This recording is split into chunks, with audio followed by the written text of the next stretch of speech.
Hi, it's Supercoach Mumma here, or Emily, and you're here watching the Centre Bounce.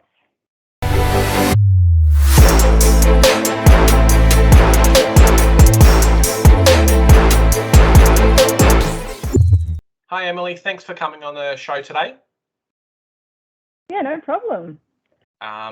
Just for those who don't know who you are, do you mind just introducing yourself, how long you've been playing Supercoach, and what team do you go for in the AFL? Sure. Well, I'm Supercoach Mumma, and I actually really strangely won it last year. Congratulations. Thank you. I've been playing Supercoach since 2013, and I go for the Cats. Nice. How do you think Geelong are going to go this year? Oh, it depends which side you ask, whether it's the depressed, pessimistic Geelong supporter that's just from my childhood when Geelong just lost, all the grand finals, which is kind of happening now, but nevertheless, it just, there was a really long drought. And then there's the optimistic part of me that thinks that this is our year. So somewhere in between there, I really hope I reckon we'll be in the top 8, maybe 6th or 7th, and I'm kind of hoping for a bit of a finals resurgence. Was it Western Bulldogs who won from 6th? Anyway, I'm kind of hoping. I don't expect us to be top of the ladder, but we need to be playing finals. But I don't know. We'll just see if it works, if we can get all the cogs turning and actually play some faster football. Yeah, it's a lot of that, isn't it? Like making sure all the players kind of fit in properly. I guess having a lot of games at Cardinia Park, and you guys have a pretty good record down there, puts you guys in pretty good stead that way. So, yeah. Yeah, it does. Who do you barrack for? I go for North Melbourne, so I'm kind of on the opposite end. We're building our squad, whereas you guys obviously have that ready to go. So, yeah. Yeah, some really nice players developing, and we've got some really great players there. I mean, Aaron Hall helped me probably win Supercoach, and everyone had Zeeble, but Simpkin, I always miss out on him in the draft, so they always get nabbed. And also I've got Thomas in a couple of drafts as well. Anyway, but we're going off track. Just hope they can do well for you. Yes. So congrats on winning Supercoach last year.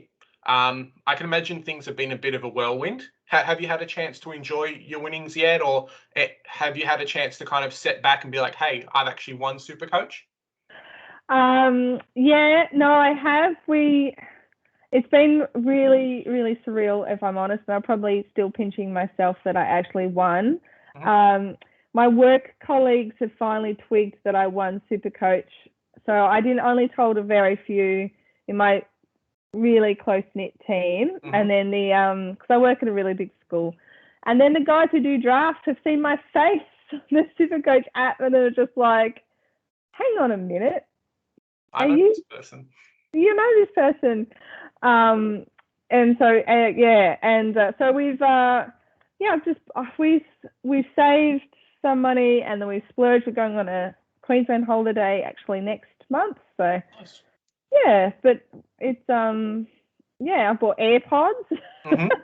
So I haven't really gone too crazy. My husband always has like all these ideas and budgeting and thing, and we've just divvied it up a little bit and tried to be a bit responsible, but also had some fun as well. So it probably started to sink in that I won when I did the Supercoach launch on Monday, actually. Yeah, I saw that on Twitter.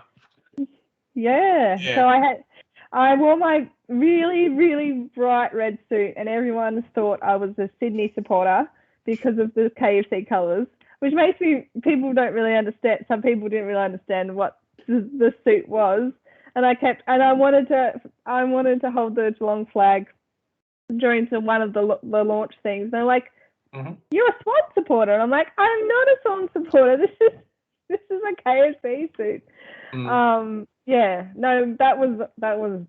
That was very fun.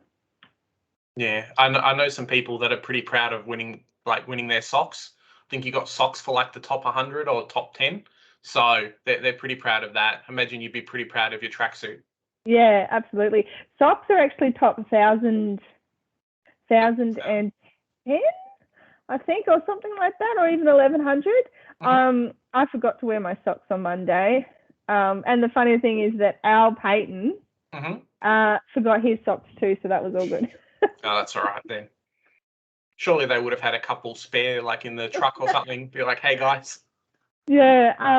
So actually, the gossip is the tracksuits are actually not happening this year. Okay. So the Supercoach Trophy is. So it's green and it's massive, and I got to hold it on Monday. So that's put in the pool room. I was kind of a bit shattered when I heard that I didn't win a trophy, and then I realised that I wouldn't get the suit. I reckon I like the suit even more, even though I look semi-ridiculous, and had to go to Melbourne really early, so 6 a.m. Monday. I was walking down Collins Street in this bright red cherry suit. I was getting a lot of different looks. But where are you from? You're saying you came to Melbourne. Do you live in Geelong or from somewhere else? I live just outside Geelong. Okay, cool. At least you support the home team. In Melbourne, we're kind of stuck, with 13 teams or whatever. So Geelong local, go for Geelong. It's pretty good. Yes, and I try to be nice to people who go for another team in Geelong and they usually hate Geelong. They usually hate it with a passion because but I always try to be nicer to them because I know I can understand what it must be like to just live in such a Geelong obsessed town. Yeah, no, definitely. You were saying that a few of your colleagues at work and a few of your family friends and that found out that, you won Supercoach last year. Have a lot of people come towards you and said, help me make my team. What's the strategies? Give me some tips, that kind of thing. Not actually a huge amount of my close friends. It's funny, a lot of my friends not a lot of them do Supercoach, but actually Isaac's work colleague asks me for advice, but he's asked me for advice before I won Supercoach, so hasn't really changed. So not too much. I've had more people contacting me on social media a bit, fair enough. but it's kind of the opposite of me. I'm normally the one giving Supercoach advice freely, being like, play along, pick this player, he's pretty good, and it's the opposite for you. So that's good. At least you don't get hounded a lot about it. Yeah, it's so funny. I realized I kind of almost had a secret identity with my Supercoach, and it was always a bit of a side hobby that obviously my husband knew about, and he used to kind of roll his eyes a lot. But lots of people didn't realize, and I actually didn't tell my parents until I'd won Supercoach. I told my mum that I was winning this footy competition, and she thought it was just the local footy tip competition where I won $200. She was a little bit shocked when I told her the actual prize money. Anyway, so that was a bit funny. So hey, and now you've taken the kids off to Queensland for a holiday, so it's been a pretty good win. Yeah, that's right. So just going off your winning for last year, what do you kind of attribute to your success? Did you watch a lot of content, or did you do a lot of research yourself, that kind of thing? How did you normally keep up with everything? Yeah, that's a good question. I physically can't watch all the games, so I do try to watch footy. The eye test is really important. But I would watch the games that I can, and I use social media and Twitter, and I also I've joined a couple of a Patreon where we discuss Supercoach. I listen to lots and lots of different podcasts, and I'm a little bit of old school. I've only just started watching YouTube videos, so I'll have to hit the subscribe button. But I'm old school with my podcast in my ears because I'm always doing housework when I'm listening to my podcast and everything. And I also Also like to look the numbers and the stats. But yeah, a bit of everything really. Yeah, I agree with you on the eye test. Sometimes you just look up a stat sheet on something like fan footy and it doesn't come up with everything versus like you watch them in a game and maybe they spent half the game marking a player, whereas they normally wouldn't do that. Like that kind of thing. Yeah. It's pretty important. Yeah. Yeah, absolutely. Mm. So one of the other guys, he started that I follow really started recommended Aaron Hall, and I remember actually watching him possibly after I put him in my team. But I'm just like seeing the Bruce-free football and Hall to Zeeble to Hall to Zeeble to Hall to Zeeble out of the 50, and I'm just like, this is a good role. And he just looked calm and collected, and he looks really fit and happy. And anyway, which reminds me, I'm going to pass this thought about Aaron Hall and about the injury. And I know he just had an injury, and about our perception with injury-based players, but how let's pass that idea. I think we might be talking about that later, but Aaron Hall is a good example of that. Yeah. So just kind of moving on to the 2022 preseason. Obviously, Supercoach opened. Were you someone who jumped on straight away at midnight and had a look at all the players, or did you kind of let yourself go for a while and then join in? Yeah, no, I let myself go. I did that last year. Last year, I think this is kind of common knowledge, but last year I almost quit Supercoach. I had a really tough year the year before with my health and COVID, which ended up just carrying on.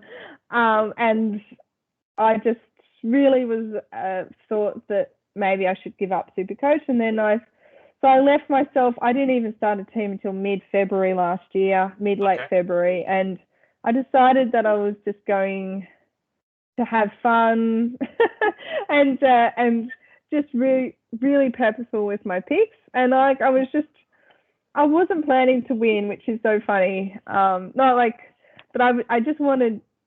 love Supercoach. I just wanted to do well, but that strategy I'm trying to do this year, where you get your team and then you just keeping adding players and deleting players and adding players to the point that you don't recognize your team anymore. And I found myself actually doing that this year, and I'm like, no, remember, you need to keep, don't delete McRae. Keep McRae. He is not he doesn't have a delete button. No. Steele does not have a delete button.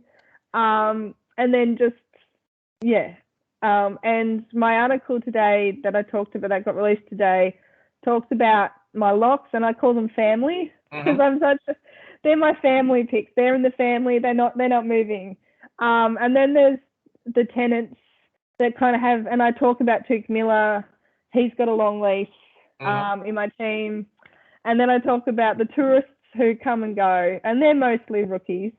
And then there's the people in quarantine who are in Supercoach ISO that kind of, you want them in your team, but you're not sure, and they're just on the outer. So that's what my article is today. And I've really tried to make sure that I keep with my family, my locks, and really try to be purposeful with my changes, I think.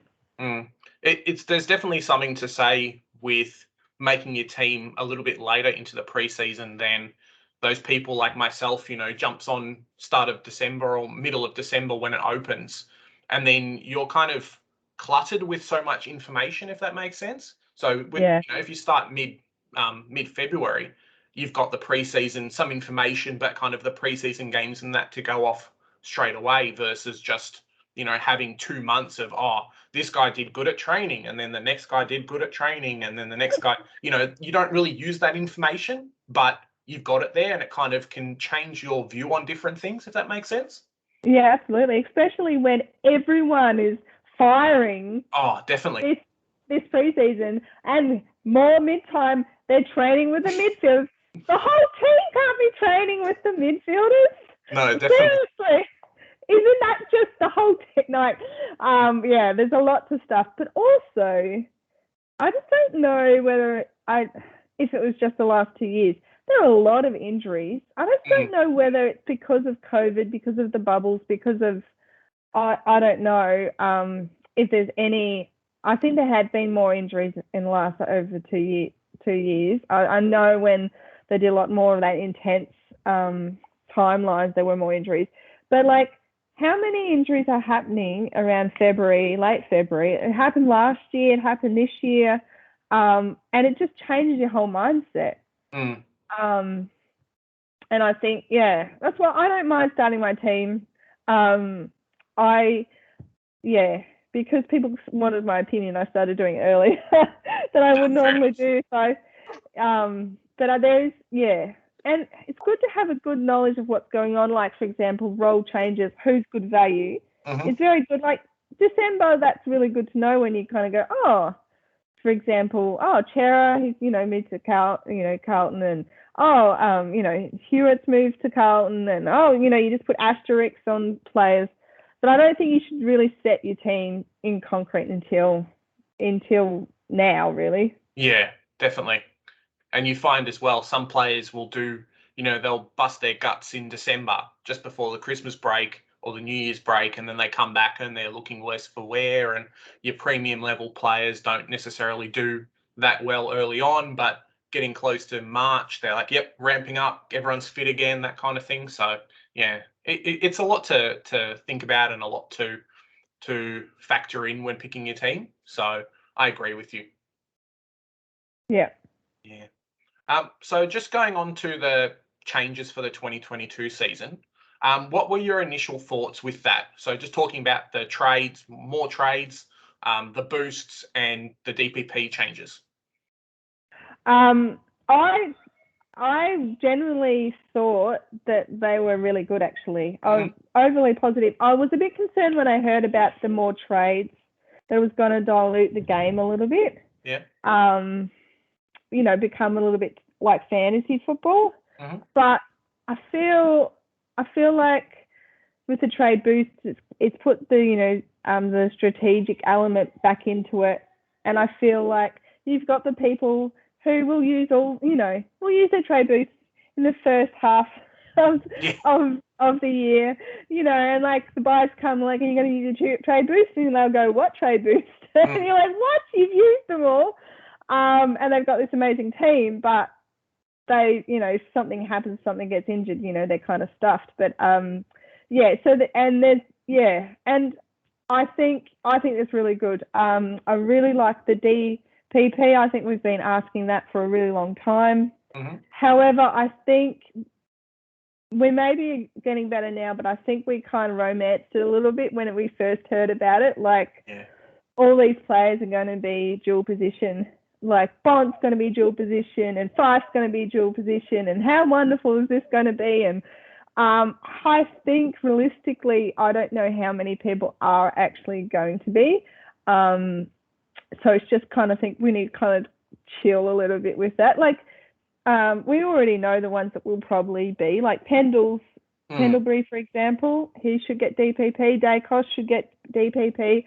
But all these amazing midfielders, I don't know. And I also think that people should not pick players presuming they're going to get DPP. I don't think that's wise. Like Marshall, I know lots of people kind of keen with Marshall, but I don't know if we should pick him, because if he does get DPP, he's probably scoring badly because he's up the forward. I mean, how many? And then if he doesn't get DPP, I mean, if Ryder doesn't play and he gets midfield, then you've got a ruck who's not scoring as well as the really big dogs.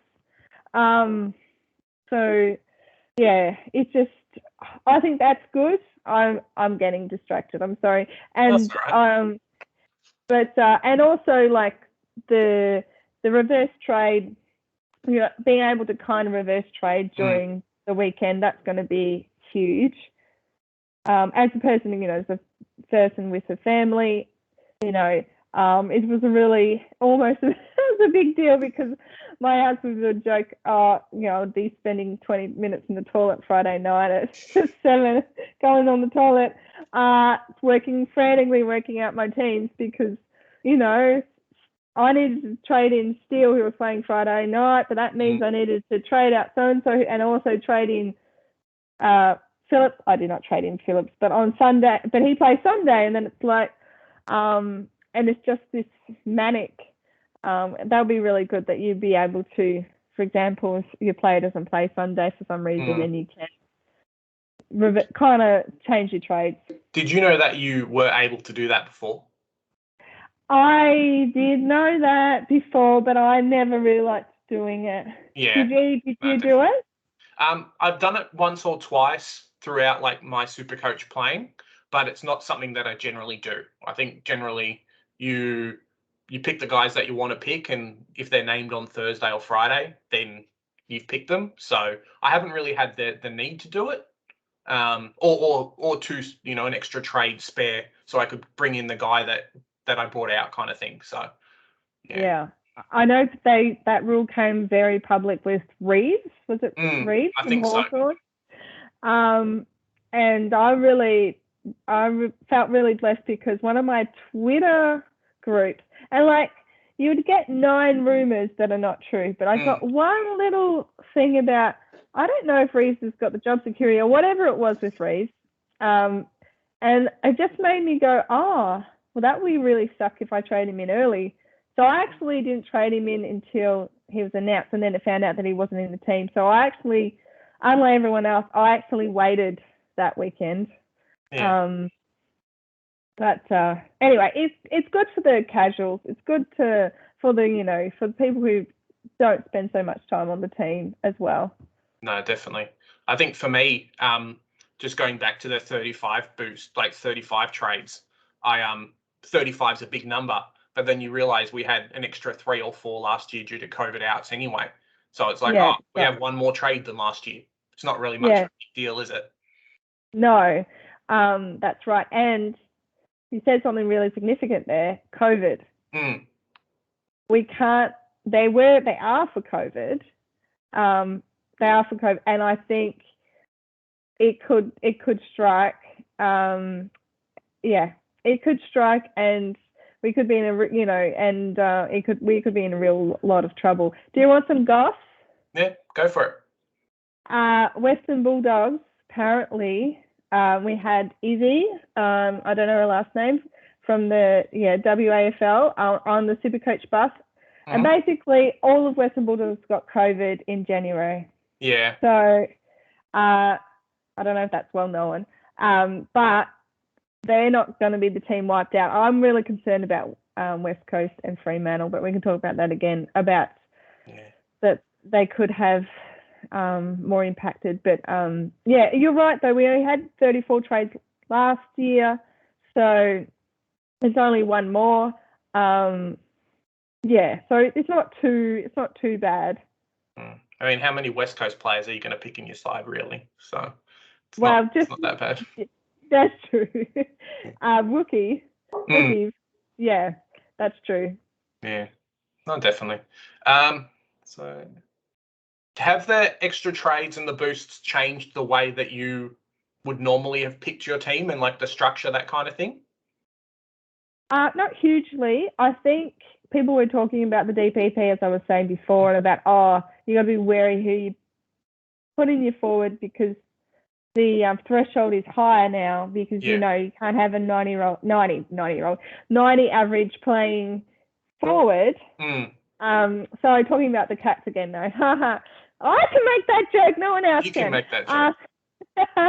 90 average, but if we get DPD, then your minimum will be 100, 105. Yeah. I think that it's true, but as I said, I think we're romancing it a bit. I don't know how many people of those really great elite midfielders will actually be DPP. And if they are, how much are they actually scoring?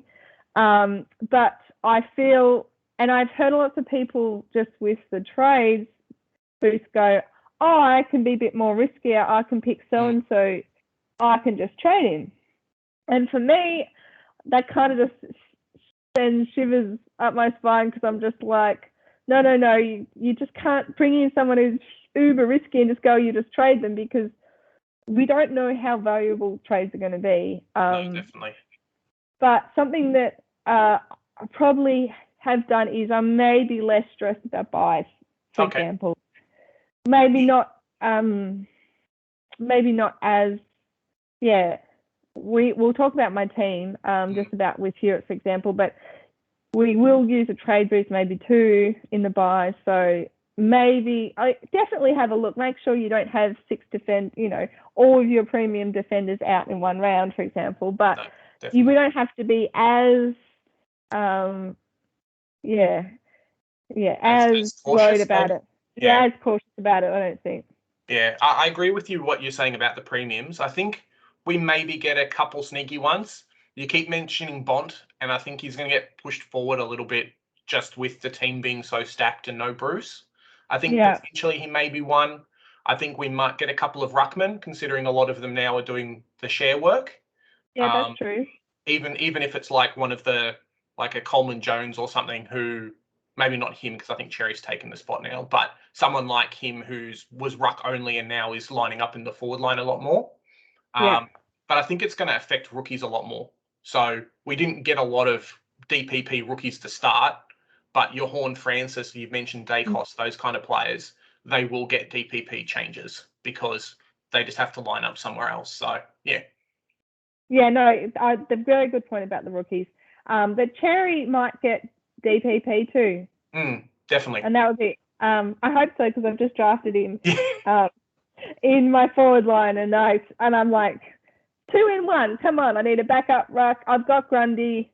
I've got Grundy, and so that's reliable. I had Nick Nat in another draft, and I was just like, I need another really reliable ruck. The rookies that's a really good point. And they're probably the rookies. Not that if we had choice, that would be something we'd talk about with choosing rookies, but we don't actually have a lot of choice, do we? No, definitely. That's one of the things with this year, is that at least in the previous years, maybe there was 5 or 6 players to pick, whereas it seems like there's, you're set with 6 mid rookies and you're set with like 4 or 5 defense rookies. Like, just that's it. There just isn't players. Speaking about Cherry, following on to my next question, how much do the preseason games weigh into who you're picking in your team? I know you were talking before about how you use it like a bit of a renting scheme where you've got set players and then you've got people who you're really considering and then guys who are, maybe in, maybe out. Do you look at the preseason games and say, oh, wow, this guy's actually doing really well, I have to pick him, I have to change my structure? Or do you kind of have an idea of who you're thinking before the games happen? Yeah, a bit of both, but I do try to have the premiums, because especially like we saw it, for example, Steele, I'm not picking Oliver, but just the premiums that kind of look like in first gear. They're not getting 150s. And then, but you've picked them for a reason. You believe, they've got the scoring history, they've got the role, they've got all these qualities that are really great for Supercoach scoring. So you just go, they're in. And then there's the players like Cherry, who's like, he's playing the number 1 ruck. And then everything, his price makes it a lot more, you're considering like for his price being 200, and it's the same price as expensive rookie, and you're like, right, it's probably a risk. What if we get into week 5 and now Goldstein is net the number 1 rock or whatever? But I think it's worth it. So for the cheaper guys, I definitely preseason's great if they have the role. But someone like, for example, who did really well? Well, Cripper's a good example. Like, he's done really great in the preseason. He did well in the preseason last year, or for one of the games. And look what happened. But I think this year might be different. But there's also some other ones who kind of, who are preseason specialists, and then the real stuff happen, and they're either not as good with pressure, or they get tagged, or they've got a different role. I think Roel, sorry, I'm not saying his name right. Ralph, that's it. Yeah. I think he's convinced a lot of people. Yeah, definitely. In preseason. And I think we're going to talk about him later, but I'm not convinced. I don't know. I'm not convinced. Yeah. I know that like Zach Merritt only played half a game, and scored quite well. And then Caldwell went really big, and now people have jumped on Caldwell at 260k, and it's like he went big because there was no. I think Shield was out and Merritt was out, so it's like, well, how are you going to pick him? It just doesn't work that way. Cherry definitely. I think last year as well, a lot of people picked Lockie Neal, and he had those. I think he had a bad preseason or he got injured, and then people still picked him. So, and you know how that worked out last year. Yes. So I do. Yeah. I didn't pick him. No, me neither. I'm like, nope, no thanks. So yeah, I think it works both ways as well. Similar to that, looking at someone like they talk about Andrew McGrath, for example, talking about he potentially is going to get some halfback time. And you saw him. Did you watch the game versus the Bulldogs? No, I didn't. I didn't see that game. Not really. He played so much off the halfback. I think he even took kick-ins and all sorts. So people factoring that into their teams, kind of, you wouldn't pick him normally, but oh wow, maybe I keep a spot in the defence open for him, kind of thing. Yeah. So yeah. Yeah. I think you definitely can't ignore, especially with the price, with the right price. Like, for example, Impey is a great example of last year. I think he did maybe not amazingly in preseason, but he did enough that you're like, oh, he's got the role right. Yep, let's just, he's got the skill set. Let's give him a well, and that's what I based it on. But you definitely don't want to get conned. For example, decoding is a really good example of that. He did amazingly on Monday night. Henry wasn't there. No. Hewitt was there. And it's like, people going, oh, we've found someone we can field. And I'm like, no. You're bursting a few people's bubbles here. I'm sorry. I'm just hoping he gets named.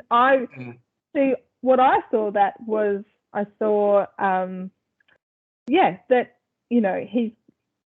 he's got the scoring potential when he gets the right role, but he's probably going to be like the third tall or something. So he's not going to have the scoring, but to be honest, he's a warm body. If he gets named, we're picking him. But maybe, for example, if Henry, who's kind of questioned for round one, if he's not there round one, the decoding is, then you go, well, maybe I will put the EO on him, or maybe I will put on the field on him because I know Henry's not there, or, a couple of weeks in, Stuart, please not. But something happens to Stuart or something, you go, right, there's a role. He showed us that when he's let loose, he does that.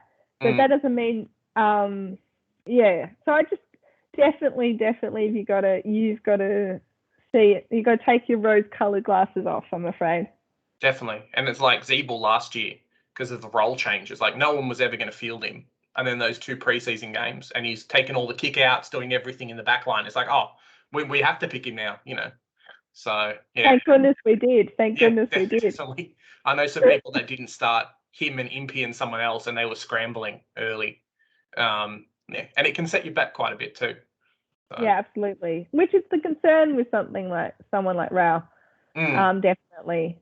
But I think people are scared of missing out, especially like your Rao.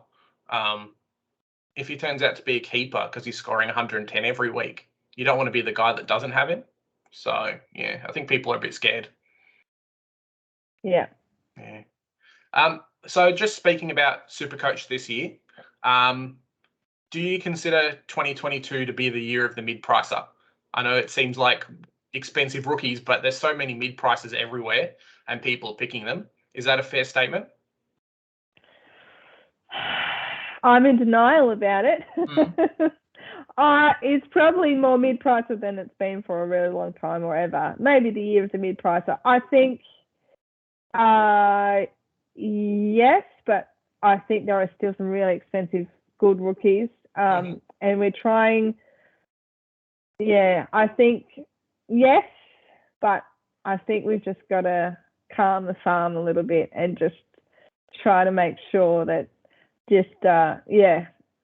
because the thing is it's all right to go mid-price crazy, but I know lots of people are having 3 premium mids, and with Rao and with Berry and with the other, which could work fantastically. But for me, I'm just like, how are we going to upgrade 5 premium midfielders if Rao's not a keeper, if Berry's not a keeper, and then how are you going to, and then we'll get some mid-pricers who will fail, who won't make a lot of money, and then you're stuck in this nowhere land.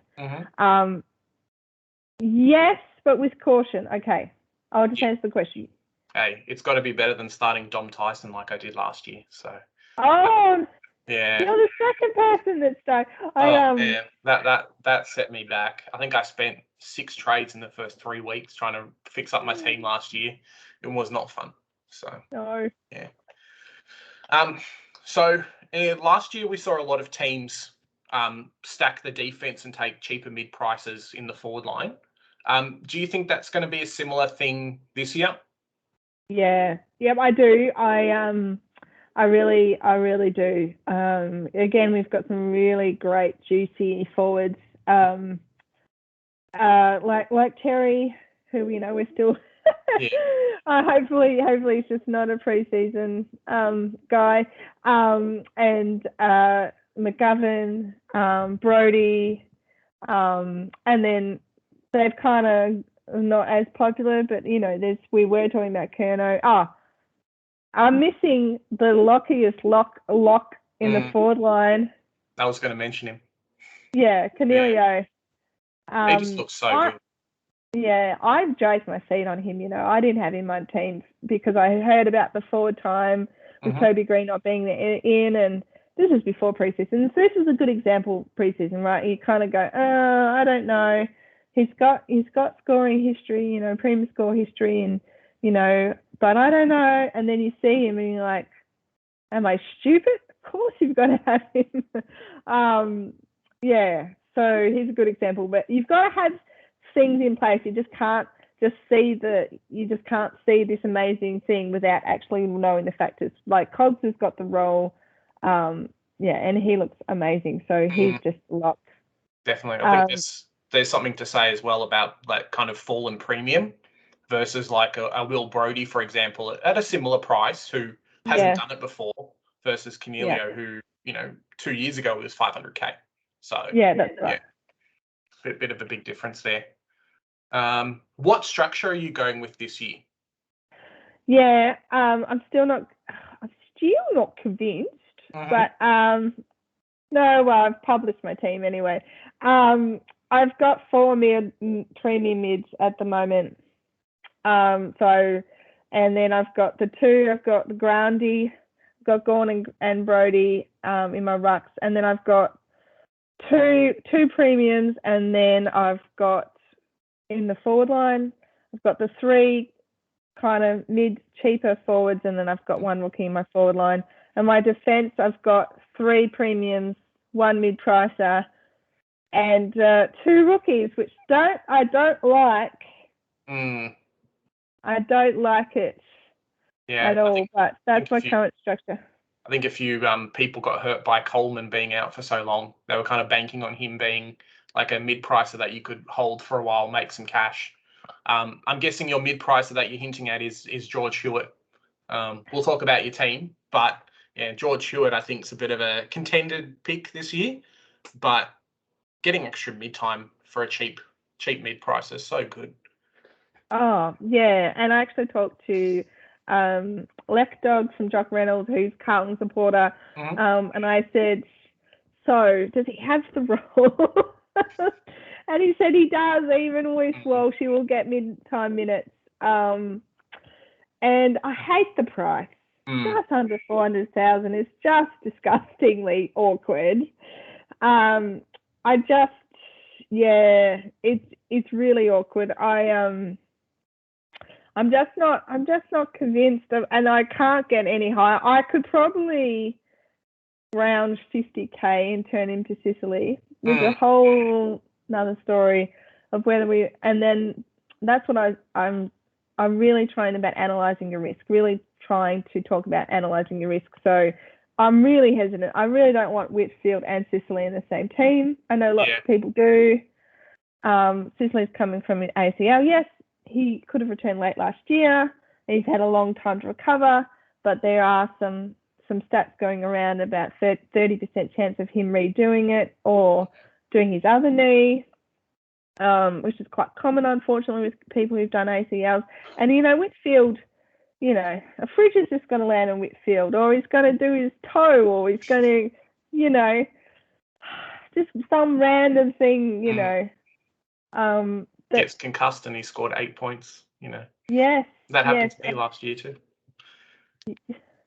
Yes, I think I got him after that. But yes. Anyway, so I just don't. I'm really concerned about So the Midpricer, So Hewitt's in my team, and he's one that I'm not convinced about. So, but do you want to hear my emergency break the glass idea? Sure, go for it. All right. Hewitt plays really well. Walsh comes back, or Walsh is about to come back. You see 1 or 2 games with Walsh playing with Hewitt once Walsh gets his feet. You've noticed Hewitt's scores go down, goes from 100 to 80. It is round 6 or round 7 by this time. Dacos is now a mid defender. I swap them and I upgrade Hewitt into my midfield, into a midfielder. Yeah, no, definitely. Possibly Oliver, because he's about to play Adelaide. When does he play Adelaide? It's like, I haven't got him in my team at the moment, and it's just like, he scored two 200s, and it's just like, he probably won't do it for the 3rd time, but he really would like to have him in your team. Yeah, I think with me, especially that weird price of like 400k, he's not like a Berry who's 260 that it's easy to make 150k on. But you hope with the Hewitt, he either scores enough that you keep him or scores enough that one round you can make a decent amount of money off him. So like you're saying, trade up, even potentially with a rookie, trade up with a rookie who's made some money to get a premium that way. So yeah, it's a good way to look at it. Bit of a safety net, that kind of thing. Yeah, and look, I'm not, even if it goes 90-95, see, my experience with last year is you gotta have players who explode. You do have to have players who explode. And I was lucky enough to get Bont before he went on his run, and Zorko. I actually got Zorko and Bont in the same week. Yeah, that's pretty good. Yeah, but so I had Taranto up to round 15, and I actually ditched him before he scored average 64 for a month. And I had Jaden Short for the whole year, and he averaged 98. But Jaden Short played every single match. Yeah, definitely. And which was huge for the defense in the later round. I actually had to play defender, but so yes, we all focused on scoring and competing, and like, Emily Hewitt was he was the 9th defender or the 10th defender, and like, yes, but he played 22, and I didn't have to play a rookie, and or I didn't have to get a donut. So, but yes, I'm still not convinced on it. Watch this space, but it's just the structure I liked at the time. Do you want to just quickly speak about your team? What you're taking, what you've announced today? Yeah, sure. So, I've actually changed my team since I published it, which is okay because I said it. So I've kicked Lloyd out and Stewart's back in, which is my big tussle. That's a bit controversial. Oh, it's a bit controversial. It is. I think Stewart and Lloyd are going to average very similar. And I feel Geelong possibly needs Geelong more than Sydney need Lloyd. I don't know if that's controversial. No, that's fair. Yeah. I feel like, yes.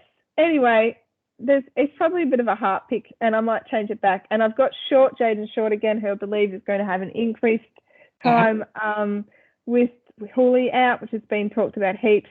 I've finally conceded with Whitfield, and I dragged my heels with Whitfield. I was anti-Whitfield for a very long time until I saw the preseason, saw his role. I had Sicily in my team, and Sicily hasn't really blown it out of the water, but I felt that actually Whitfield for the price 50k more. He's almost 48% owned. Because he's still quite a value pick, he will hurt if he does well. And like if he gets injured, almost 50% of the competition have him. How much do you factor in a player's ownership compared against the competition to you actually picking a player? Do you factor that in quite highly? If you've got two guys you're thinking about, I have to pick him because if I don't have him, he goes big 1 week and we miss out on the score? That kind of thing? Yes. So I don't mind an antipod. I did it last year. But I feel like there's a special formula with it.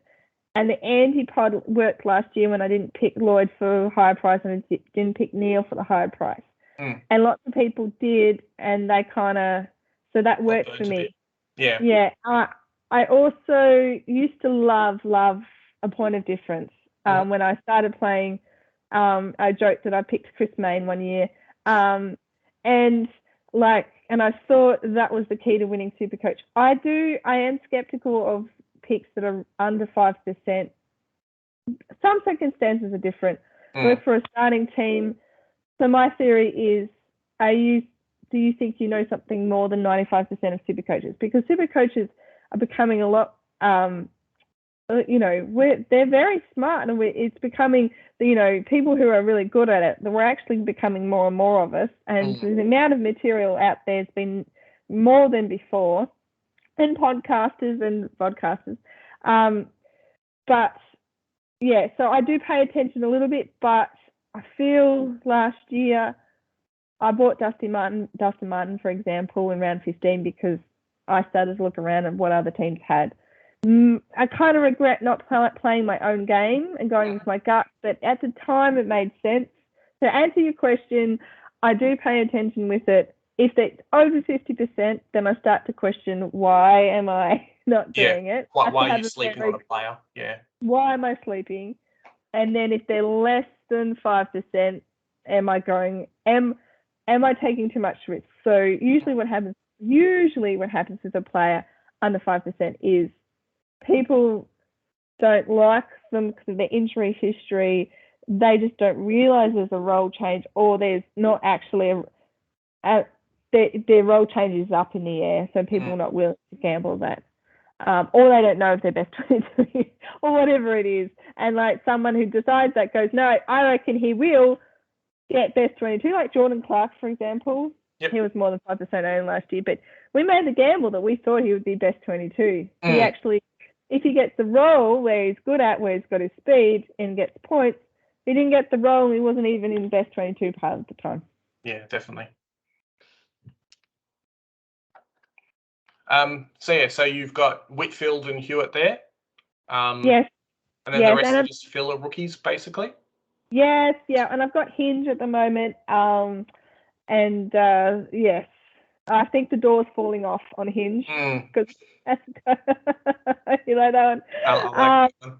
Yeah, the door's falling off. And someone on Twitter said the door is made of glass. So yeah, I'm just really waiting. I just feel like we can't make too many more decisions until we know what the rookies are doing. For example, whether it's Sin. So, for example, I reckon I might keep Hinge, maybe, and put him on my bench if Sin is named.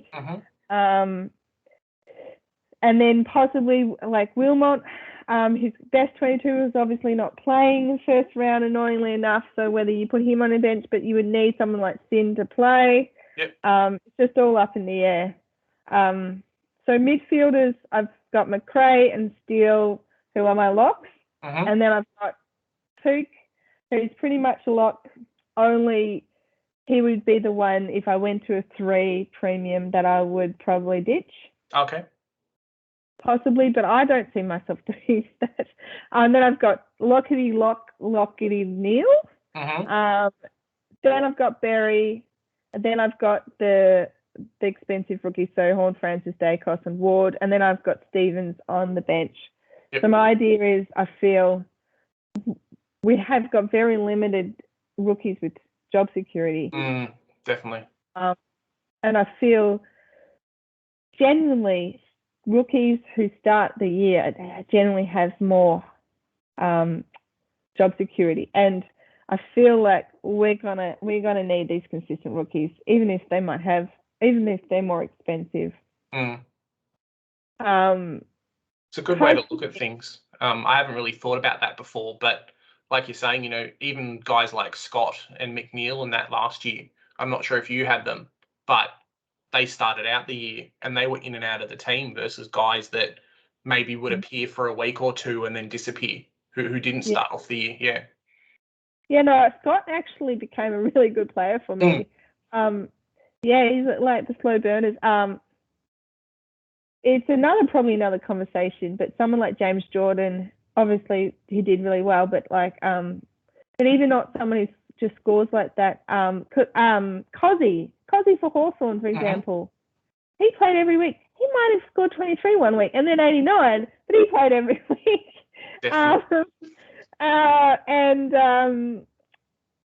So then my rucks, hasn't that been fun for rucks?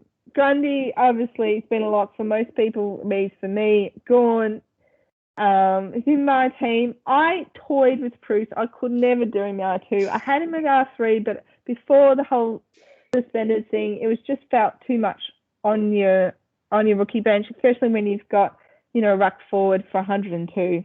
And I just felt, I hate GWS players. I hate them. I hate owning them. I hate the coach. Is that because of Leon Cameron? Like, he's so inconsistent? Yes. Yeah. And you just don't know what he's going to do. And the medical staff are really secretive, and they just, I just feel like it's too much risk with Bruce. So I had Darcy in my team for a very long time, but then when he had a knock to the hand, I just felt that was it. I couldn't do it. I've got too much risk in my team as it is.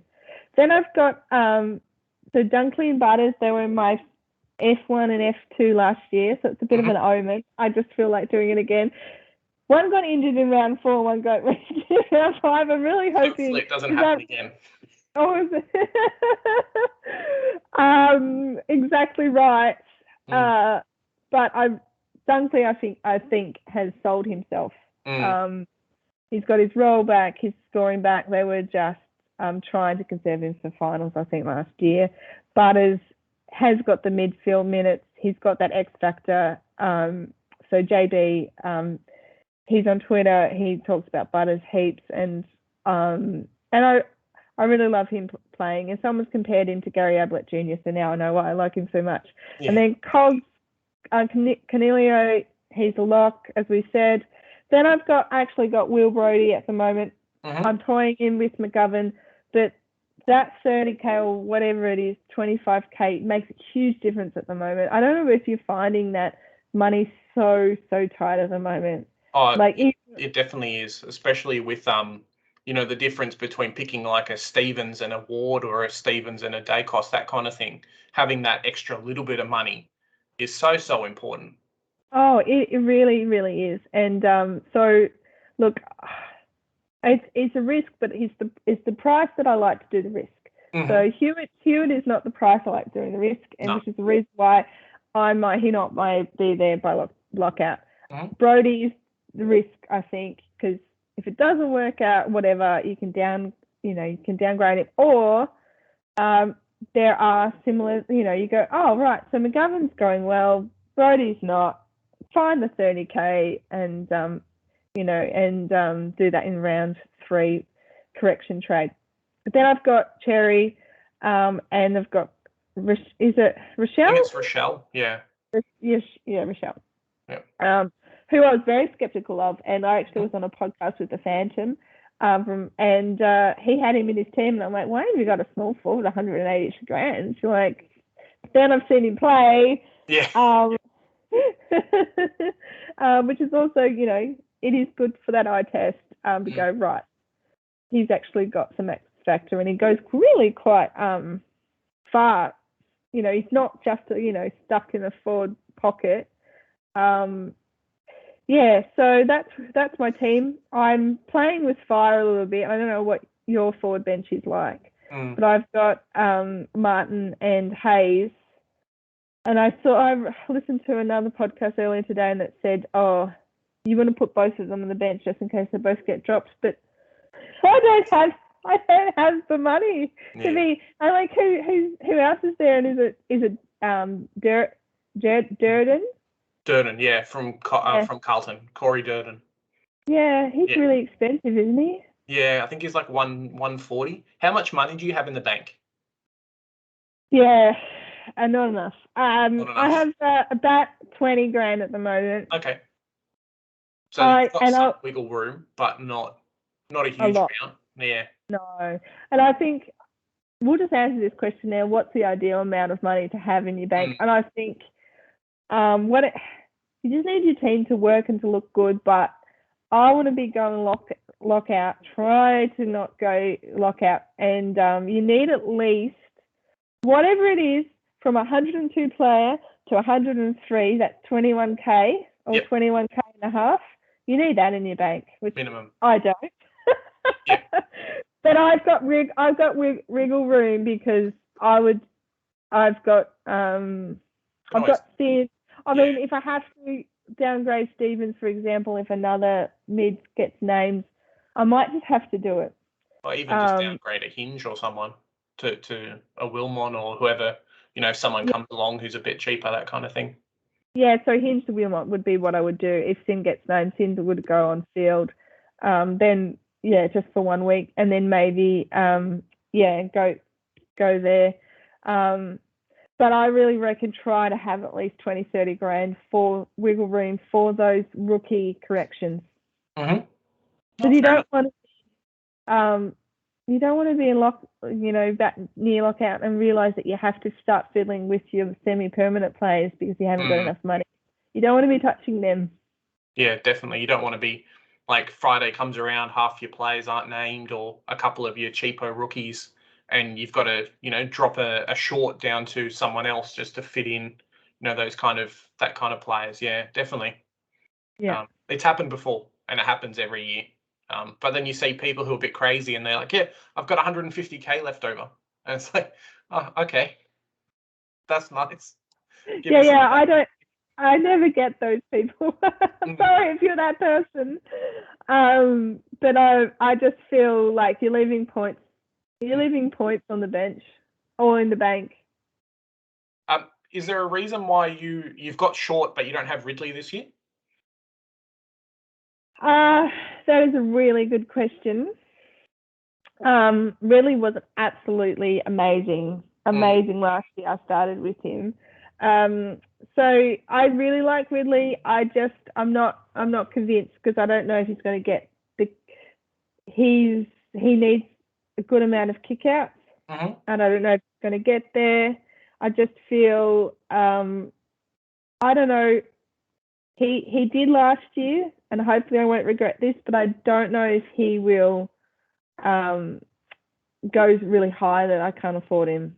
Okay. I definitely I get the pick, but I just Short's a bit safer. Short's a bit safer. Okay. But definitely, and also I'm just going to read your mind. Jack Crisp, he's been. I was going to ask about him. Yeah, he's been. Yes, I really thought about him. It's just more about price and how many players and that price. And then I feel because short is a little bit cheaper, and 20, 30 grand makes a huge difference. So I feel like we've got to really be choosing one of Stewart, Crisp, Lloyd, and lots of people are picking Lloyd. And there's also Rich as well. And there, I feel some people are, but I feel I just found I saved a little bit of money and I got short as my D2. Yeah. And I know lots of people are saving money, like they're for example, not choosing Toop or Oliver or Steele and having a cheaper M2. But I don't know. I prefer. I feel like there's more. You got more risk with the midfield because you could be missing out 15 points with defenders, maybe missing out on 3 to 5, maybe. Yeah. If you pick, yeah. When you make your defense kind of to start, do you have an idea of who you want to have by the end of the season? Or is it a case of, okay, I've got Hinge, he's made enough money, he's plateaued and he's scoring, what options are open? Or do you kind of have like at the start of the season plan out, these are my top 6, I want these guys in? How does it normally work for you when it comes to upgrades? Yes. I have a little bit of ideas. For example, I expect to have Ridley and Crisp in my team by the end of the year. And looking at when they're priced and where their price is going, when is their buy, when would you upgrade them? Would you upgrade them before the buy? I still think it's good to be aware of the buys. Also, I feel like when someone, like, for example, when Stephen May was really, really cheap last year, and we all wanted Whitfield as well. I made the conscious decision. I knew halfway through the year I wasn't going to be able to get Lloyd because I filled all my defense spots. Yeah. So you've got to be aware of who's up there, who's the top defenders.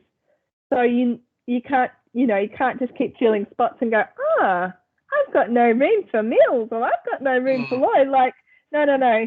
You need to know what those spaces are and who. And I made that decision, which ended up probably helping me win. If I'm completely honest, completely fluked that because Lloyd and Mills missed games.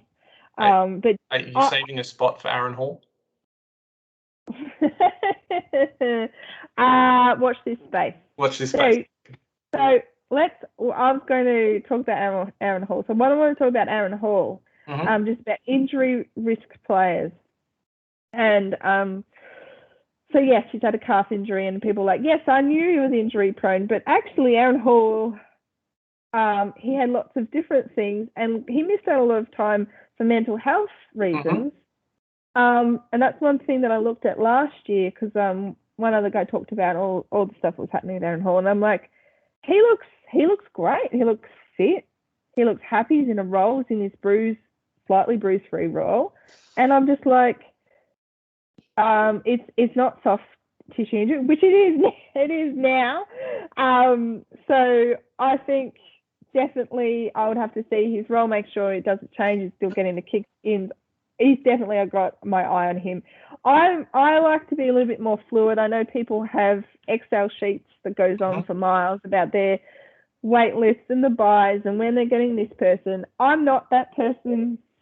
I won't show you. You will laugh. I have a notebook that people can't read. You can't read it, and I write my notes in it and my planning, my buy planning, and it's just. And then I've kept it actually. So I'll do a buy plan. I did my buy plan. Last year was absolute hell because of the Richmond West Coast game got postponed. I spent hours and hours, but I would literally on my notepad I would do that, and then I'll go to the next page and I'll do another draft. I'm not really an Excel computer person with that kind of stuff, but I'm a bit more fluid. But I definitely think you need to have an idea of who's going to be top 8. And that's why I'm aware and why you're talking me out of Hewitt here. You really are. But is he going to be top 8? Is he going to be top 10?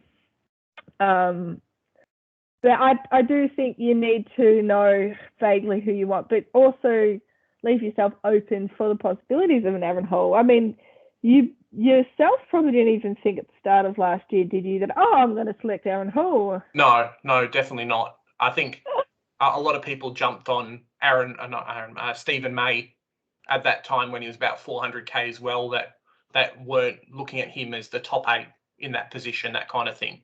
So I definitely agree with you that even like a Tom Mitchell, I think he dropped down to like 490k in the midfield last year. So having him, you have to kind of be fluid, like you're saying, have an idea of who you think is going to be in the position, but be fluid because you might find that a defender you've never thought of like just jumps up the ranks, and it's like, well, I can't have him because I've got my 8 people worked out already. So it's a bit of a opportunistic, this is what I've got, what can I do with it type deal sometimes. Yeah, absolutely. And there's always one player who gets concussed, who gets 14. Yeah. And they're like sometimes they're middle tier. Mm-hmm. And you go, how cheap are they going to be? And it's like, ooh, they'll do as my M8s or whatever. And then all of a sudden there's this, and then there's like, I do regret that the Melbourne player, he did really well. What was his name at the start of the year? And we got those extra trays. What's his name? Oh my goodness, Melbourne senior player. And he did really well. Viney, yes, he did really well. It was a cash cow. Yeah. That one was a bit stupid, that one. Yeah. I regret getting Viney that year. He scored like a 160 and people rode him out for a couple of weeks and then goes back to scoring 80s again. Yeah. I did regret that one because that was a bit of a waste of a trade. But you've got to be fluent and you've got to take the options when the things come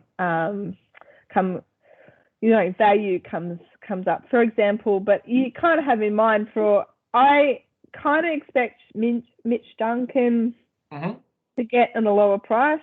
Once he comes back from his injury, he might start off slowly. He might be rested. Unfortunately, Mitch gets concussed once a year or gets some kind of injury once a year and he gets really low score.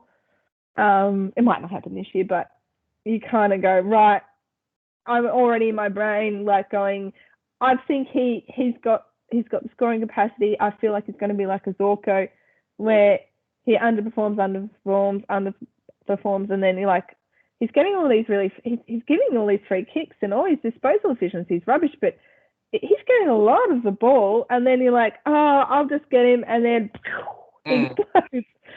Mitch Duncan's going to do that. I don't know when, but he will. Dangerfield's also one that I've kind of got my little radar on, that I feel he's one that can stink out of 44, for example. And then once we apparently have got more games at DMHBA later in the season, but once Cat's getting, as you said before, go, Dangerfield's 5'10" or 490 or whatever. Can I just say about Tom Mitchell? Hopefully with DPP as well. Yeah. Romancing it. I don't know. He might. Tom Mitchell. I got Tom Mitchell round 2 because of bloody Dangerfield, and it hurt me so much seeing him so cheap. And I bought him for $600,000 at round 2. It was one of my faux pas. I mean, he came good in the end, but people got him around 110 cheaper than I did. But yeah, definitely. It's tough that time. Last year was a bit nasty with all the COVID changes and everything. Hopefully it doesn't happen that much this year. So I think the way I kind of picture it is when you're in a normal job, you're out for a week. If you're a close contact, as we spoke off air, that kind of thing. So I don't think in the AFL it's going to be much different than that. Hopefully anyway. Yeah. So just looking at the midfield right now, how do you kind of factor in? We were talking about Tom Mitchell and other players being a lot cheaper later on during the season. I've looked at stats before, and traditionally there's quite a few players who are at that uber premium price, so plus 600K.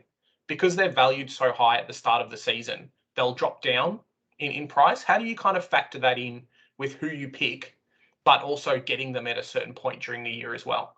So I know a few people haven't picked a steal, for example, because he's one of those guys that will have a stinker game. Maybe he gets 100 instead of the 130 average he's got to keep, and people can pick him up a bit cheaper. How do you kind of factor those players in with the midfielders that you're looking to upgrade to and the ones you start? Yeah, I just feel like there's guys that you've just got to lock in. And like for me, it's still, but I get that you can get him cheaper. I did that last year. I got him in round 11. I think I got him for $560. Yeah, I think I did around that price too.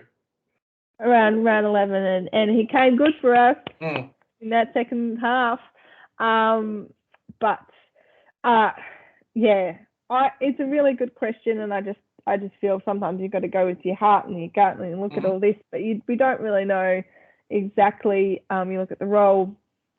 Someone like Oliver, for example, I would love to have if I was having 5 midfielders, but I can't squeeze him in. As I said before, he usually does really, really well against Adelaide. He scored 200s in a row. Like, he does well. He has established a pattern with some teams. He does well with some teams, not with other teams. So it's like, right, need to get Oliver before he plays Adelaide. And he can get a bit of a tag sometimes, or so you go, right, this player, he might get tagged here, so maybe around here I should get him, but you just have a bit of plan, but you don't really know, really. And I feel sometimes with the premiums, it's you've just really got to weigh it up and have value, and you just got to and you go, right, they are worth more than this. Their potential is worth more than this. So Bond is a really good example, though. Marcus Bontempelli, I got him in round 7, same time as I got Zorko, and he was 600k. It was like 602, and it was the only time that I made a really, really rushed decision. I'm talking like 3 minutes to lock out, right? And I'm going, I traded Golden, I traded Dunkley, and I could afford Bont and Zorko by the skin of my teeth. And then I'm thinking, what am I doing using all this money on Bont? Shouldn't I find more value? And I'm like, Dunkley was injured. It makes more sense. They're going to need him in the engine room. He's going to have to step up if they want to do well. He's Bontempelli. The champion data, give him 10% more for some reason, and I'm like, just don't overthink it. And then I'm like, oh, and I made it, and I thought, stupid decision. I've spent too much money on him. And then he did Bont things and averaged 140 for 8 weeks. And then he had a quieter second half. But sometimes the most obvious decision is the right decision. Sometimes it's not. It's just, what I do is I probably have 10 midfielders I really like, and then it's just opportunity and value and what works. And you get 6, 10, 5 out of 10. It feels like sometimes too, like you've got to, like you're saying, if a Bont's available, sometimes you just have to grab that guy that you know is probably going to be top in the positions versus, okay, well, I can get someone else who's 50k cheaper that might set me up better for later weeks, but I miss out on this guy that potentially has a huge ceiling, like Bont does. Yeah, that's right. And then, is Bont going to be, is he going to be top 8? Maybe. Is he going to be top 10? Definitely mids. I reckon he should be top 10 mids, so just get him in. Yeah, definitely. Speaking about the rucks for a sec, do you feel like it's still going to be Gawn and Grundy, the top 2, or do you think someone else is going to push them out? Yeah, someone's going to push them out. I just don't know who yet. Maybe Darcy will do it with one leg. I don't know. I think we saw Gawn. We saw Gawn great. Lost an iPod. We saw him. Jackson not really have. He's got 130 Supercoach points on the weekend. So I don't know if Jackson. He looks great. I don't know if Jackson's going to have the impact that we're worried he's going to have. I feel like we're near the end of the era, but maybe it's not over. Yeah, I think with Gawn, for me, even if Jackson does take some points away in the ruck, he's so mobile around the field that we saw on the weekend. He takes intercepts, he takes goal, he kicks goals. He's so mobile that, the 10 or 20 points he would lose from Jackson taking the hit outs, he's actually accumulating somewhere else on the field as well. So it's not like, Gawn's not in the position anymore, he's sharing ruck. Well, he shares ruck, so now he can kick goals and score more points. That's right. Yeah. Gawn DPP. Yeah, I actually thought about that. He had about 40% in the forward line. So potentially. You got to think about it. Some of these like cheaper guys that they're sharing ruck time, it's pushing the ruckman to other places. Most are doing 30 to 40%. So it could happen. Just depends where they line up, really. But Gawn F1 this year would be a bit crazy, I reckon. That would be crazy. Last year we saw Naismith. The year before, I think we saw Bruce and Meek and all those other guys. How do you feel about your R2 being a cash cow? Or are you a set and forget person and not worry about it? I'm open to the cash cow. I just want a reliable cash cow. Mm-hmm. Yeah, I'm up for the cash cow option. Absolutely. I've got a couple of restrictions on that. If I do a cash cow, I want a playing ruck. I want a playing ruck forward. Yep. I'm good. So, like, if Marshall was DPP now, he would be in the conversation. Absolutely. Yep. You know, our English is quite not there, unfortunately. I know people are considering English. He's just, it's not the he's not quite the ruckman that we want. I don't know if he can really go, that has the ceiling. He's still learning, but yeah. So if I'm going, cheaper R2, I definitely want that. In the past, I've been almost there, and it hasn't happened. I'm actually more of a safer player, but it's worked for me so far. The value, I searched for value this year. Mm-hmm. I just couldn't find it. Yeah, no, I think I'm kind of the same as well. It's tough. Yeah. I know I've seen a few teams with Wits and with Bruce, like you were saying. Seen a few teams with Draper at R2, and I'm just like, I remember the pain of last year having to try and triple trade to get in a premium that potentially you should have started at the start of the year. At the very least, most people are starting Grundy, and it's like, if you don't have Gawn, there's another captain option who's reliably going to score you'd hope like a 130 plus every week. Captain options make a bit of sense. Kind of, we talk about ownership being a factor. Well, a captain option as well definitely is there as well, I reckon. Absolutely. And also, just quickly, I think I'm not making this up. I think Western Bulldogs play a lot of Friday nights or early Saturdays. Is that right? Yeah. I think that's why McRae's like the best. You have to pick him this year because he's going to be an instant VC every week. Yeah. And I don't know who my loophole is.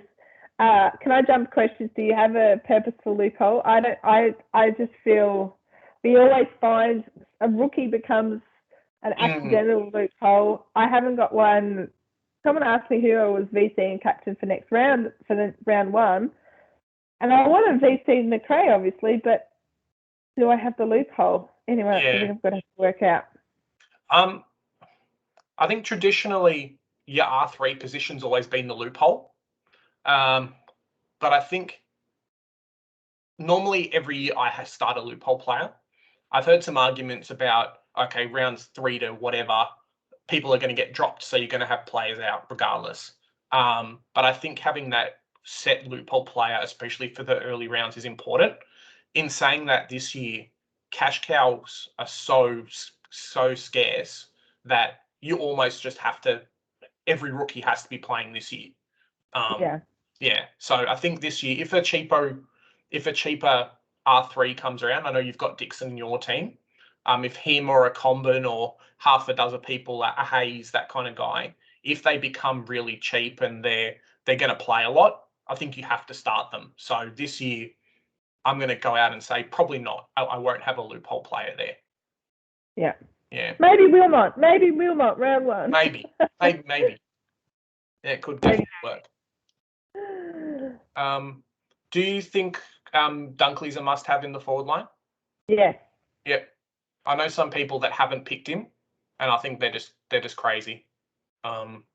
He's like the only guy you can really say, hey, he's going to be that, unless he gets injured, of course, he's going to be that F1, barring DPP changes and Bont goes into the forward line, but we won't talk about that anymore. What are we talking about? So how tempted were you to pick more guys in that 400 to 450k range? So your Zach Baileys, your Heaney's, those kind of players. I know a lot of people are running 2 to 3 of them. You've only got one. How tempted were you to pick more of those guys, or was it just you could only fit one in because of structure and whatnot? Who's running 2 or 3? What are the rest of they doing with the rest of their team? I can't do it because of structure. I played with it when I toyed with Bruce for 45 minutes when he looked really well before he got suspended. I found the money and I had Tarrant Thomas in my team, in my whatever he was, F2, F3, for a very short time. I just can't do it structurally. Also, I like that. I like Bailey. I don't like Heaney. I just don't mention Heaney. I'm not on the Heaney train. He's blacklisted. I know some people that will be that will disagree with you there. They're definitely on the Heaney train, but we won't. I know they are. I know. He's another one. So yeah, he's another one who would just have a really random injury. He's just not reliable. We've heard this midfield time, a lot. It hasn't happened, and I know, is it Papley is out, and I just don't know how he's going to get. I just don't trust him. I just don't want to talk about it. Yes, and DeGoey, he would have had to fire like you can't believe in preseason. And I know he played the second game, didn't he? And he got 77. Yeah. I'm not on him. I'm not convinced by his role. And to be honest, if I'm really honest, I wasn't convinced anyway. I really don't believe in an ethical pick, but I'm very, very close with an ethical pick. I know your relationship with Jake Stringer. Would you have picked him if he wasn't injured coming into round 1? I would have considered him, actually. He's in my draft team. Yeah. Yes. The package. I owned him for 2 hours. Yes. I would have considered him, maybe, yeah. Okay. He's one, though. All these guys. There might be guys that burn you. But lots of these guys are guys that should be quite cheap somewhere in the year. Yeah. They might have a down game. And Stringer is someone that I would be keen to look at. Well, once you've kind of got that cash and players plateaued, you've got the money and the trades ready to go, that kind of thing. Yeah. And you've seen the role. You've seen like, he still has that role. Still looks great. Still getting CBAs. He's still doing this. Nice. So I've just got a few questions here for some fans that have sent in questions. So I'm just going to start you off. So which I would call non-Uber premium mid do you think is going to jump up to premium status this year? So like you guys between 500 to 600K, who's going to make that jump to be our Uber premiums of 2022? If you have to pick like 1 or 2. If I have to pick 1 or 2, I don't. Well, can I say Butters? Oh, yep. He's not even midfield. Midfield, Emily. I'm not sure. Yeah. I'm not sure. Do you think like a Brayshaw could do it, or is he kind of on the cusp? No. Ready yet? No, I don't think he could. I don't think he could do it. Who else is there? At 500 to 600. Sorry, I can't think of anyone. Leave it with me. I'll have a look. I'll have a look at who is there in that price range. Is Cripps a track this year? Probably. Too much risk to kind of start. Too much risk to start. Yes. Okay. Yeah. Too much risk to start. What was something that you did poorly last year that you could improve on, or that you think you might actively look not to do this year? Okay, I've talked a little bit about that. I will try to just stick with my own game and try not to too focus on what other people are doing, even though we've talked about this. It's good to have an idea about ownership, but if you have a gut feeling about someone, you should stick with it. What else? I traded. It kind of worked out for me, but I traded. Is it James Jordan? I traded him really early. Yes. Yep. You're one of those guys that let go of him at 200K and then he ended up being 350 a couple of weeks later. Yeah. Yeah. I did get Oliver for him in round 5. Mm-hmm.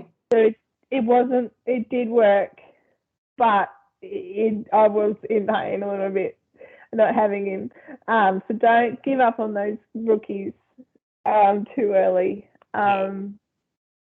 Yes. Also, what else? What else? Oh, well, we did talk about buys, how we think, we don't have to plan too much because of the boost. I still think you've got to have awareness. And that's something that I possibly didn't do early enough. I probably got myself into a bit of trouble and started trading in people and then realised I had a lot of, I think it was round 14, that bloody round 14, and gone, stop trading in round 14, please. Yeah. Well, you should have that awareness a little bit earlier. Even though we talked about with the trade boosts, but I still think it's good to have an awareness with that. So, yes. So, if you've got the feature on your phone, just look at get your team, look at your bias. And I've done that, and I'll get out of this. I've done that. Now, if you go to round 14, for example,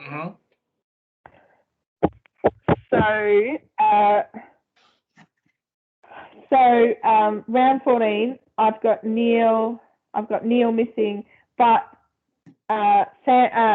Tom Mitchell will be missing and Oliver will be missing. Yeah. And if you had Bontempelli be playing Petrarca, for example, he would be missing. So it's like, right, don't trade all of those players in before, like those, trade them round 15, some of them. So maybe one, like Tom Mitchell, I've made the decision I've got to choose between Tom Mitchell and Oliver. Mm-hmm. I'll probably choose between Oliver with Titch's injury concerns. Yeah. Like pre round 14 or just in general, you're not going to pick both? That's just because of my buy structure. Okay. Yeah. Cool. Yeah, I think, yeah. What threshold will you be happy with when locking in a VC score? So, like, what's the minimum number that you're happy with to see and be like, okay, I don't need to worry about it? 120, 125. I'm probably very conservative, probably more conservative than other people, but I've just got this. I'm just really terrified of your captain. I really don't like captaining anymore. Mm-hmm. I don't know, just with injuries being a little bit more in this bit happening more, concussion happening more. I just prefer VC. So if I get 120 or 125, I'll lock it in. Do you feel like obviously I haven't been, top 10 or whatever. Do you feel like there's a bit of an urge to maybe search out for that guy who's going to have a really big week? Or is it more about being consistent at those kind of rankings instead of chasing the points? Yeah, I have this strategy where I just pick the Mr. Reliable VC. So McRae's a great example. Steele's a great example. I don't chase the high ceiling. I didn't chase the high ceiling because if you chase the high ceiling, you might get a low floor. Yeah, definitely. And then you've got a captain, and then your captain gets 97. And then you're like, McRae's got 124. Could have just taken that and got 34 in whatever that is points. That's what I do. And Supercoach Data posted the top 100 captain, or like he the top 1,000 of how they did. I was nowhere near the top, and I was nowhere near the bottom. Okay. I did pretty well. With that, and it's a bit of a safety thing. But yeah, okay. I don't chase the big floor. Yeah. How important is I'm someone who has burnt a lot of trades and kind of coasted along in the later half of the year. how important do you think it is to hold trades for the second half of the year? Try not to spend as many early and keep them for the later rounds. How important do you think that is? Very important. I think it's really important to try to reduce those side trades. Mm-hmm. Yes, do 1 or 2 correction trades, but I just really found, and I made trades after the buys. For example, Toronto, and I traded Grundy and then traded Grundy back in. I did a couple of random trades, but it didn't affect my cadence because I've already upgraded, and I just feel if you're side trading, it really affects that, affects your upgrade cycle, and you can get behind. But you can do that after buys or during buys when you get extra trade. And that's maybe when the trade boost will be handy. Have you done the number crunching and kind of worked out around what round you're going to be finished your team, or have everyone kind of in a premium status? Or do you kind of just go with the flow? I go with the flow. I go with the flow. I start doing that once I get into the season. Okay. I go with the flow. I guess most people would want to have their team kind of completed by the buy rounds or just after the buy rounds. I know with the boosts, I've seen a few people who are just like cash gen super early and then just spend my 5 trade boosts and then just see if I can get a premium team before the buy rounds. You know, those crazy people. So yeah, just kind of wondering where on the fence you lie with that. Yeah. No, flow side. Nice. We've spoken about players who you've considered because they're higher ownership. Are there any pods that you were considering picking this year that you didn't see anyone else pick? I know some people have kind of put Parrish into their teams as a starting pick over some other premiums. Is there someone like that who you thought, I really like him, if I start him over others, I'll do well? Well, I thought Took was that, but Took's not that. No, not anymore. No, and I used to be a lot like that. I started Steele when he was still a tagger, and it was a year too early. And I just feel the structure with some people are 3 premium mids, and I'm 4. You just don't have. You really don't have the luxury because, you know, I picked Tim Taranto as my F5 last year, and because it was a little bit more up near, you could choose Cripper, you could choose Raul, you could choose Taranto, and I ended up choosing Taranto. But Neil's kind of like such an obvious lock. He's just locked in. So that kind of experimental cheaper value pick, we usually might do an M4, M5 classical. You kind of it's like, it's Neil, oh, you're stupid. And it's like, right. So now do I get experimental with M4? Well, I don't have an M4. Like everyone, you know, we only got 4 premiums. All right, well, Neil's M4. Okay, so experimental M3. Well, that's Steel. Do I want Steel? No, I want Steel. So that's Took, sorry. But I feel that this year's structure-wise, but I definitely understand the Parrish pick. I'm not sure. Yes, I'm not sure about it, but I get people like that. Tom Mitchell, I think, was one that everyone was on before. He's under the doubt. Who else is there? If I was doing a more of an experimental team, I would put Guthrie, bit of a heart pick. I think he's got potential to do really well this year. If Cat's going to do well, then he needs to do well. If I don't gamble, but if I did, I would put a little Brownlow on Guthrie, like a $5 on Guthrie, to win the Brownlow for whatever he's paying, $78 or whatever it is. I made that up. I have no idea. Like Bartel-esque winning the Brownlow, but out of nowhere.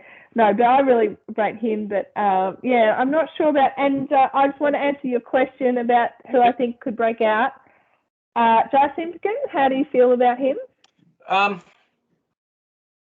I don't know. I'll never being a North supporter, I like him. He can definitely rack up the numbers, but I think his efficiency on field, he still does a lot of silly things. So like handballing to opposition or handballing to pressure, kicking to where he probably shouldn't kick the ball, that kind of thing. So that decision making, I don't think's there yet to him kind of move him up from being a 500-ish K player to that next level. Yeah. Yeah, and then it just happens to be another North player, but Hugh Greenwood, I don't know how he would go in the new team. These are the 500 to 600 players.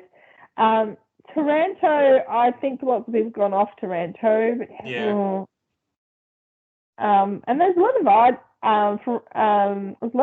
of Ben Keys. I've heard a lot of love about Ben Keys.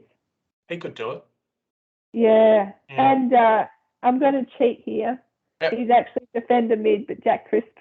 Definitely. He might be like the D1 expensive player next year, just depending on how he goes. Yeah. Yeah. Okay. Definitely. Is Matt Rowell a bit of a trap? I don't know. He's not in my team, and I refuse to think about him, which could be my detriment.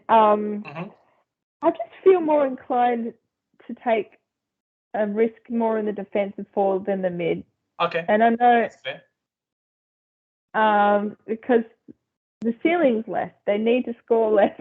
So the success rate, like the Hewitt, then I'm totally double guessing with myself. I mean, so I definitely see the upside.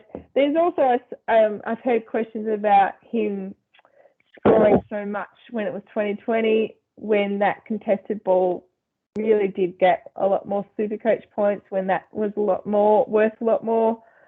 He's kind of like, he still did really well in his preseason, but yeah, I don't know. It's just the injury stuff, and maybe I'm a bit biased with it, but I just don't know. Okay. I don't think he's a trap, but I'm not picking him. That's a good answer. Well, thanks very much for coming on the channel today. I've just got a couple of questions before we finish up. So do you have any advice for people coming into 2022?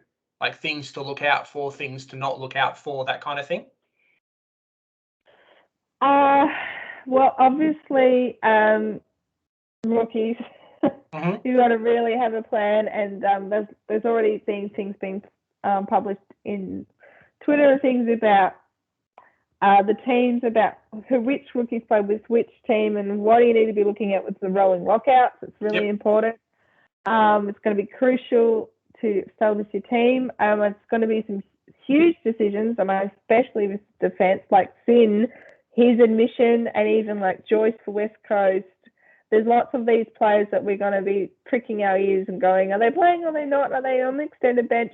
Do not pick a sub player. Do not VC do not loophole a sub player. Do not captain a sub player. Just in case. Not for 2022. This is just in case. I don't know if you did this last year. I did it once. I looped Jordan Clark. He was a sub player, and it was the most stressful hour and 20 minutes of my life. And then he almost got on the field, and then he wasn't. This is just general tips. Don't do that. If they're a sub player, don't loop them or captain them. And I think people got caught out and captained Finn McRae. Yep. That happened last year. Yeah, I remember a couple getting caught out for that. Yes, and I think he scored 7. Like painful. Literally, I looked it up. He scored 7. Do not do it, and do not panic with lockouts. Don't make structural change. Don't make major surgery on your team. You don't need to get. Don't go on the surgery table with your team. Just make minor adjustments. Don't freak out. Remember the research you've done. Remember the gut. Remember why you've picked players. Remember why you don't pick players. Also, try to have fun. It's meant to be a game. I know lots of people take it very seriously, and I know people do win, amazingly enough, but try to have fun. Try to try to enjoy it. Right. I have a question for you before you go. So I have two Yes. questions. One I've just slipped in here. How do you feel about the teams that are made just for the bye rounds? So those guys that load up on Geelong players or whoever, who are just like round 11 or round 12, I'm going to win this bye round and get me some cash. How do you feel about those players? Yeah, I feel fine with that. It's just we hypothetically they may already have a team. So hypothetically I might feel like that's cheating. Yeah, fair enough. Sure, if that's your only team, you go for the money. Go for it. When I was announced that I won, people accused me of being a girlfriend account. So the second team, who's for the bye round or with the girlfriend's name and the male does it. Offensive on lots of levels, can I just say? Definitely. And I just really was like, I'm so glad that I've actually made a little bit of a name for myself, and that I've talked Supercoach and that I've accepted people's invites, because I talked Supercoach with lots of different podcasts last year, and I'm like, at least I didn't come for absolutely nowhere. I decided for years, I'm going on a tangent. For years, I actually pretended to be male. I went into forums and I would be called Captain Danger. And I didn't say I was male, but I didn't say I wasn't male. Everyone assumed I was. And it took me a while to come out to Supercoach Mumma, and I'm really glad that I did that 2 years before I ended up winning. So it kind of hits a nerve when you say, how do I feel about players? Because I'm like, girlfriend account. Oh. Yeah. No, look, I don't have an issue with it hugely. Be like that one bye round, instead of scoring 2,000, someone scores like 2,700, and it's just like, hey, how have you managed that? Next week they score 50 points, and it's just like, okay. I know. There's a 95% chance they've cheated, so it's okay. Yeah, no, fair enough. And who's your pick for the premiership this year? Do you think Melbourne can do well again, or who have you kind of picked outside of the Geelong bias? Because you can say Geelong if you want to. Well, I think Melbourne or Port. Okay. Port have been, or possibly Brisbane, but I don't know. Port, I reckon. But how sexy would a Port Geelong grand final be? Oh, be pretty good. It'd be pretty good. No complaints there. I don't think we'd beat them by 115 points, whatever it was. But yes, no, that would be, Port or Melbourne. I do, if Melbourne win it again, if you said Emily been transported to 2023, Melbourne won the premiership again, I would not be surprised. Yeah. They've got a really amazing team. Yeah, no, definitely. And they definitely seems to have filled up a few of their holes that they had, 2020, that kind of thing. So, yeah.